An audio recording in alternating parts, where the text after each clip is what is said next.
నిన్న ఒక ఫస్ట్ ఎపిసోడే చూసిన ఫ్యామిలీ మ్యాన్ 3 అంట.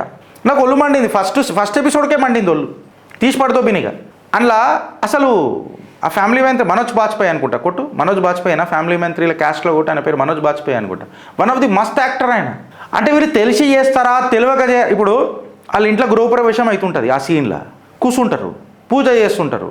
ప్రియమణి ఆయన సతీమణి ఆ క్యారెక్టర్లో, సూచి ఆమె పేరు. ఈడ శ్రీకాంత్ అని మనోడి పేరు, మనోజ్ బాజ్పేయి పేరు అని, మనోజ్ బాజ్పేయి అనుకుంటా. ఆయనేనా మనోజ్ బాజ్పేయినా? మనోజేనా? మనోజ్ బాజ్పేయి. శ్రీకాంత్ ఒక intelligence officer character role play చేస్తుంటాడు. ఆయన ఇంటి గృహప్రవేశం అవుతుంటే వేద పండితులు మంత్రాలు చదవమంటుంటారు. నేను ఇవన్నీ మంత్రాలు చదవా, నాకు అంత ఓపిక లేదు, నేను మమ అని అనేస్తానంటే ఎందుకు డిస్ప్లే చేయాలి అది? నువ్వు నమాజ్ చదివేటప్పుడు నాకు ఓపిక లేదని చూపెట్టగలుగుతున్నావా? నువ్వు ప్రేయర్ చేసేటప్పుడు, ప్రార్థన చేసేటప్పుడు చర్చిలలో నాకు ఓపిక లేదని చూపిస్తున్నావా? ఇదే మా హిందువులలో ఎందుకు వస్తుంది అని అంట. Is that a cool guy? Is this a cool sense? నువ్వు ఎందుకు చూపిస్తావు అని అంట. ఉండొచ్చురా భయ్, నేను సైకో, ఓకే సైకోరా భయ్, మేము సైకోలమే కాదని అంటలేము. బట్ మా దగ్గరనే ఎందుకు హేళన అంటున్నా? నువ్వు కలెక్ట్గా చేస్తే నాకు ఇబ్బంది ఉంటుందిరా. ఆ ఫస్ట్ సిరీసే నాకు ప్రాబ్లం అయింది. ఇక నేను చూడా మండుతుంది నాకు కొన్ని విషయాలలో.